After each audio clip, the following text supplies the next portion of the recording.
여러분, 요즘 뉴스 보기가 무섭지 않으십니까? 챗 GPT가 미국 의사 면허 시험을 상위 1% 성적으로 통과했다. AI가 1분 만에 그림을 그리고 영화까지 만든다. 이런 소식을 들을 때마다 가슴 한구석이 철렁 내려앉습니다. 내 직업은 안전할까? 지금 내가 하고 있는 이 일이 3년 뒤에도 남아있을까? 그리고 무엇보다 우리 아이는 대체 뭘 공부시켜야 미래에 굶어 죽지 않을까? 우리는 지난 수십 년간 귀에 딱지가 않도록 이렇게 배웠습니다. 공부 열심히 해서 좋은 대학 가라. 그래야 펜대 굴리며 편하게 돈 번다. 기술 배우는 건 공부 못한 사람들이나 하는 거다. 우리는 몸 쓰는 일보다 머리 쓰는 일이 더 고상하고 가치 있다고 믿어왔습니다. 그게 성공의 정석이었습니다. 하지만 여러분, AI 시대에는 이 불변의 법칙이 완전히 뒤집힙니다.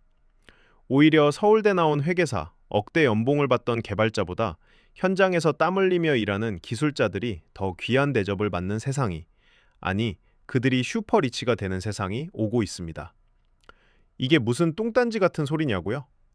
로봇공학에는 모라백의 역설이라는 아주 유명하고 소름 돋는 이론이 있습니다. 핵심은 이겁니다. 인간에게 어려운 것은 로봇에게 쉽고, 인간에게 쉬운 것은 로봇에게 엄청나게 어렵다. 생각해 보십시오. 복잡한 미적분 계산, 수만 개의 법률 판례 분석, 체스 두기. 인간에겐 머리진 않은 일이지만 AI에겐 식은 죽 먹기입니다. 1초면 끝납니다. 반대로 울퉁불퉁한 한 등산로 걷기, 빨래 개기, 좁고 어두운 주방에서 설거지하기. 이건 어린아이도 할 수 있지만 최첨단 로봇에게는 지옥 같은 난이도입니다.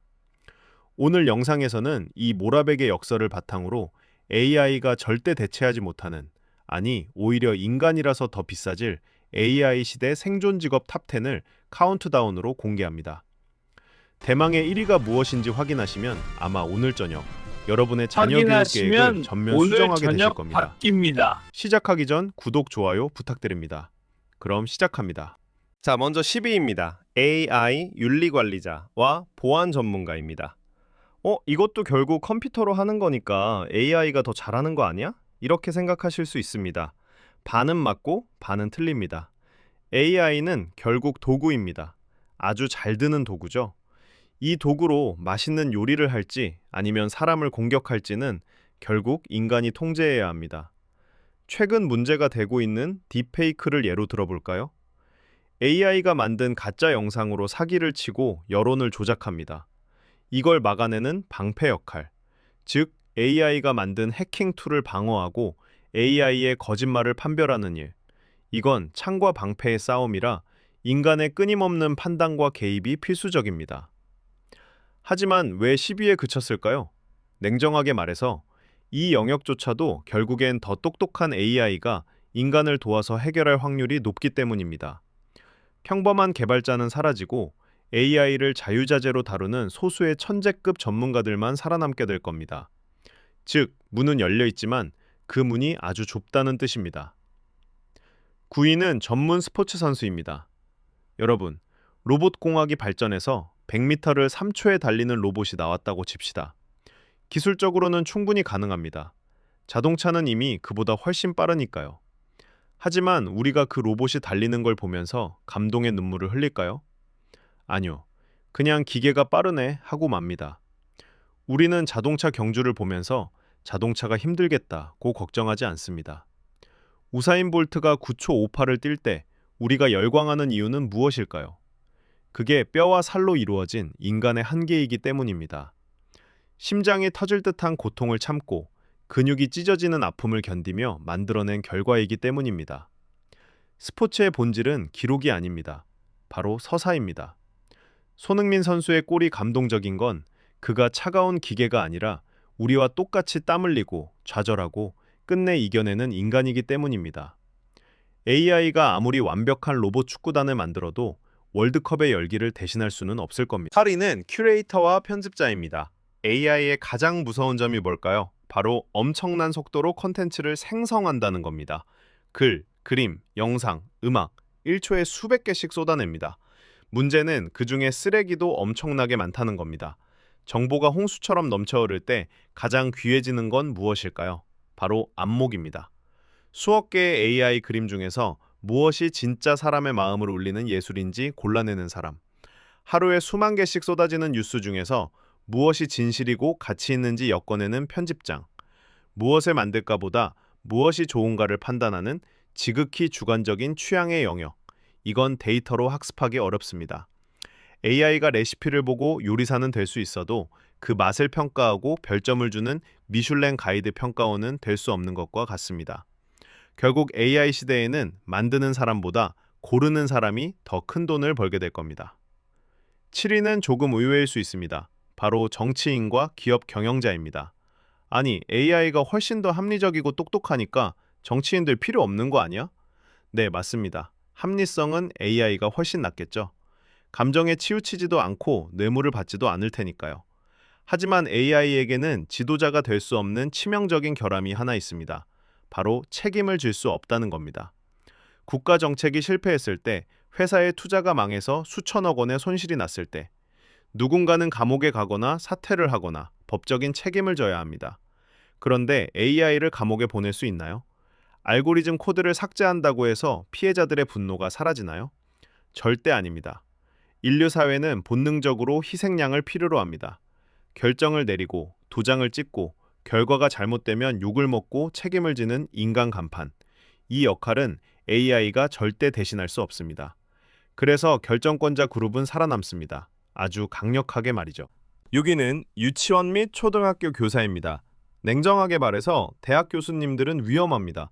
단순한 지식 전달? 그건 챗 GPT가 교수님보다 100배는 더 잘하고 더 친절하니까요. 하지만 유치원 선생님은 완전히 다릅니다. 이분들이 가르치는 건 미적분이 아닙니다. 사회성입니다.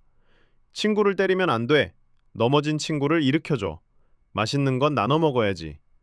코 흘리는 아이를 닦아주고 울 때 따뜻하게 안아주고 아이들끼리 싸우면 중재해주는 일. 이건 차가운 금속 로봇팔이 할 수 있는 일이 아닙니다. 부모님들이 자기 자식을 감정도 없는 기계에게 맡길까요? 절대 아니죠. 아이들은 사람의 체온과 눈맞춤을 통해 자랍니다.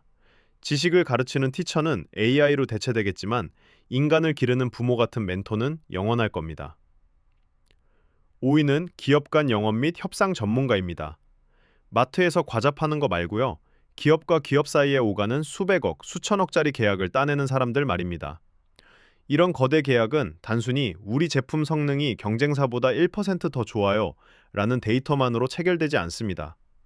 그 이면에 있는 복잡 미묘한 신뢰, 라포, 그리고 솔직히 말해서 술 한잔에서 나옵니다. 내가 김상무 믿고 이번에 도장 찍는 거야. 이번에 우리가 좀 손해볼 테니까 다음엔 자네가 도와줘. 이런 말이 AI에게 통할까요? 미묘한 눈치, 분위기 파악, 상대방의 기분을 맞춰주는 협상의 기술, 그리고 내 편이라는 확신을 주는 것.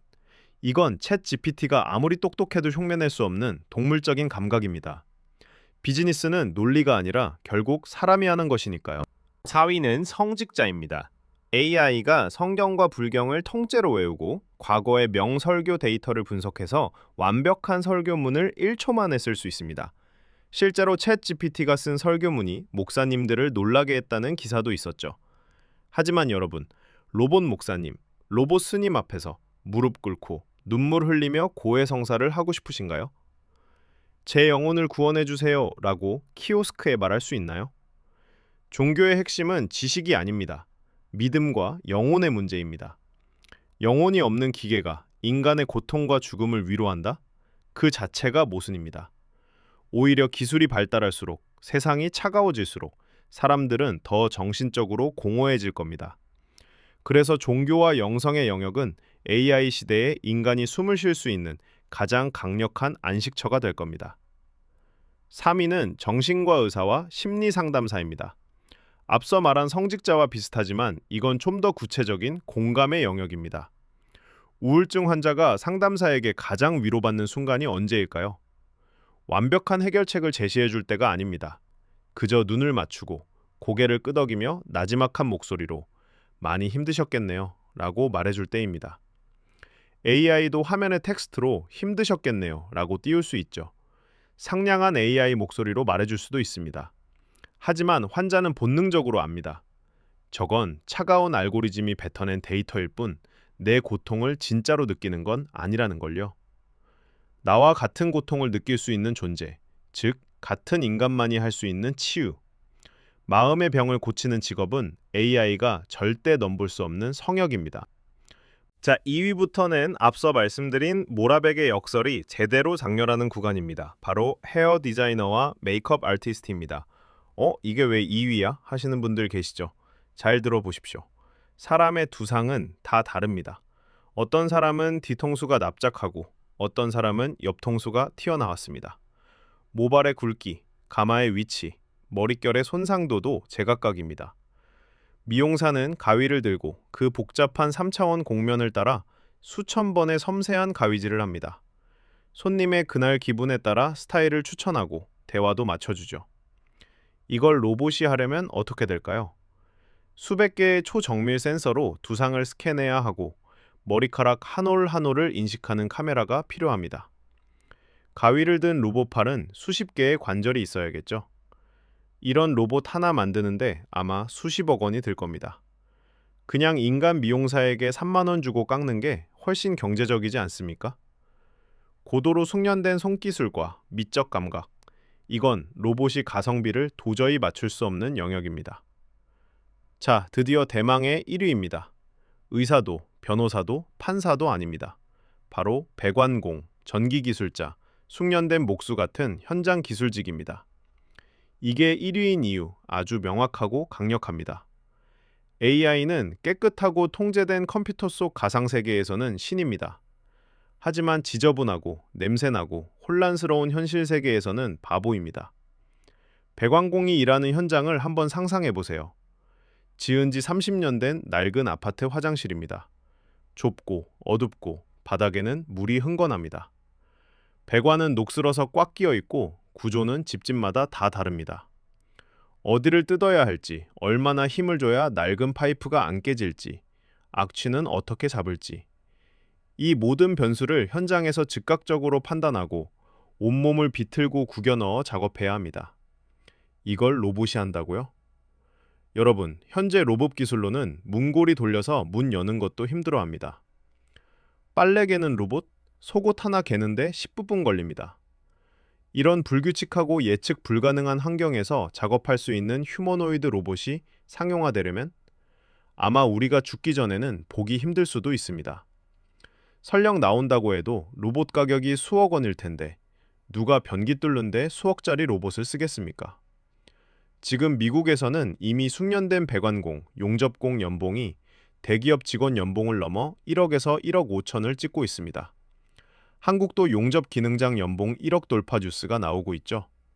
블루칼라의 역습. 이건 먼 미래의 이야기가 아니라 이미 시작된 현실입니다. 오늘의 랭킹 어떠셨나요? 좀 충격적이지 않으신가요? 우리가 그동안 성공의 지름길이라고 믿었던 책상 위, 모니터 앞의 화이트 칼라 직업들이 사실은 AI에게 가장 대체되기 쉬운 위험지대였습니다.